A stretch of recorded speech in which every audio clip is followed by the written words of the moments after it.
오늘 시장은 약간 올라오면서 진행이 되고 있습니다. 1.82% 정도 이렇게 반등이 나오고 있고요. 코스닥 같은 경우는 3.34% 정도 이렇게 반등이 나오면서 어제 낙폭을 거의 다 회복하는 그런 모습으로 진행이 되고 있네요.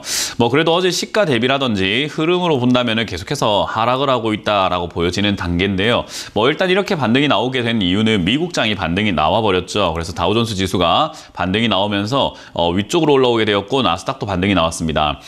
우리가 지금 최근에 만들어졌던 사태는 SVB, 실리콘밸리 은행이 파산한다라는 게 굉장히 충격적으로 다가왔었는데 찬찬히 들여다보다 보니까 이거는 부실 문제도 아니었고 그냥 하나의 해프닝이었다. 그냥 국가에서 채권을 담보로 대출을 해줘가지고 유동성 문제만 해결해 준다면은 별 문제 없지 않겠느냐라고 바라본 것 같습니다. 그러다 보니까 이제 은행들이 파산할 수 있는 그런 염려들이 조금 사라지고 있다라고 보면 되고요. 그렇다 보니까 또 옐런 장관은 역시나 야, 미국 경제 탄탄해. 미국 은행들 탄탄하니까 구조적으로 문제가 없어라고 발표를 하고 있죠.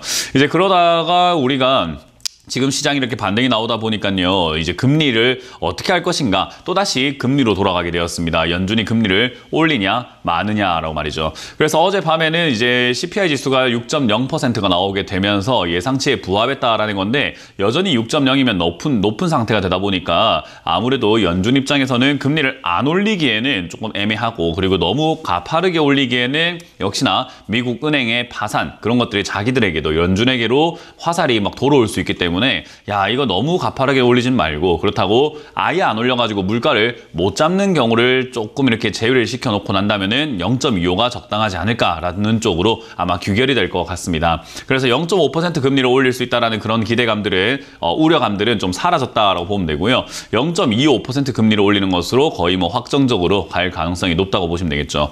자 그렇다면 말은 지금 이제 단기적으로 나왔던 이 이슈가 해결이 된 것뿐인 거지 장기적으로 은행들의 문제는 아직까지 해결이 되지 않을 거라고 보시면 되고요. 이 일련의 사태로 인해 가지고 중소형 은행들에서 대형 은행으로 자금이 빠져나가게 된다면은 또 중소형 은행들의 자금난이 또 일어나게 될 겁니다. 그러면 지금과 같은 은행 파산 일은 조금씩 자주 나오게 될 가능성이 높죠. 물론 처음에 나왔던 SVB 파산이라는 이야기는 좀 충격적으로 다가왔을지 모르겠으나 시간이 가면 갈수록 나오는 파산 이야기들은 조금 무뎌질 가능성이 높습니다. 이제 근데 그 무뎌지는 과정 속에서 이 파산하는 은행들이 연쇄작용을 일으켜가지고 금융위기로 번질 수 있는가에 대한 문제가 계속해서 남아있는 시장인 거죠.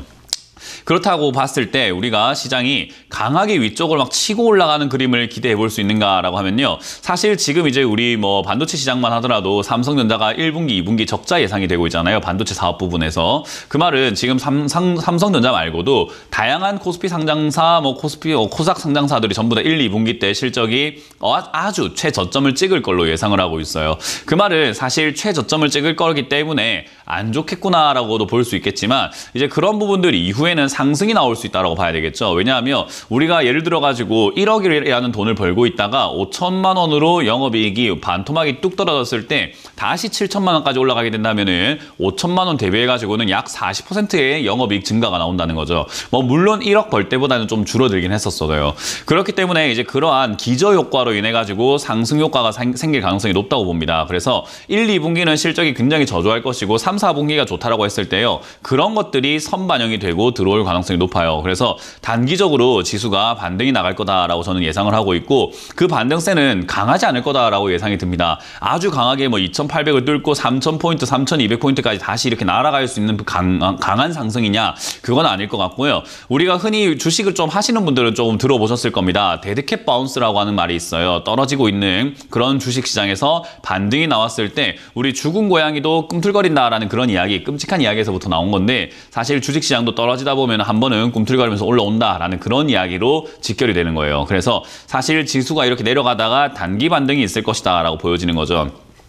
그래서 저는 이 단기 반등을 잡아야 한다. 이 단기 반등에서 우리는 탈출을 해야 된다라고 말씀을 드리고 현금 100%까지 해놔야 된다라고 주장을 하는 건데요. 지금 일단 그 현금 100% 할 수 있는 어떤 단기 반등이 나오기 전에는 저는 그렇게 봐요. 지금까지 통계적으로 봤을 때 그러한 상승이 있기 전에는 한번 밑으로 뺐다가 올라가는 출렁거림이 있더라라는 거죠. 더군다나 제가 지금 이렇게 지수가 2,500포인트까지 올라온 요 상황에서도 여러분들께 계속 말씀드렸던 것은 지금 우리가 알 수 없는 그런 악재로 인해서 지수가 밀릴 가능성이 높습니다. 악재가 나올 겁니다. 그 악재가 뭔지를 알 수 있는 그런 능력까지는 없지만 악재가 나오면서 악재를 들먹거리면서 떨어질 가능성이 높다. 그때 수많은 전문가들은 말을 바꿀 겁니다. 올라간다고 했다가 그 악재로 인해서 이제는 더 이상 안 간다라는 병명과 핑계를 댈 테지만 그런 거 대지 맙시다 라고도 말씀을 드렸죠. 지금은 지수가 어찌됐던 2200포인트까지 자연스럽게 떨어질 수 있는 자리고요. 저 떨어지는 데 있어가지고 지금 금리 인하 기대감이라던가 피봇 기대감이라던가 이런 기대감들을 막 불러일으켜 놓고서는 떨어질 때 아무런 명분이 없이 떨어질 수는 없지 않겠습니까? 그러니까 결국 이러한 명분들이 하나하나 나오게 되면서 사실 SVB 파산 이야기도 어떻게 보면 하나의 그냥 해프닝에 지나지 않는데 엄청난 구조적 문제라든지 뭐 리먼 브라더스 사태급이니 뭐 금융위기가 오네 이러면서 다시 또 사람들 좀 공포에 떨게 만드는 것 같아요. 사실 그 정도 내용은 아니었거든요. 그래서 그런 걸 감안해 본다면은 2200까지는 그냥 자연스럽게 떨어질 겁니다. 이슈가 중요한 게 아닙니다. 뭐 때문에 떨어졌는지가 중요하지 않아요. 그냥 박스권으로 만들어지면서 차트는 바닥을 잡을 것이고 그 바닥을 잡을 때 우리는 매수해야 된다는 것에는 저는 변화가 없다고 생각을 해요.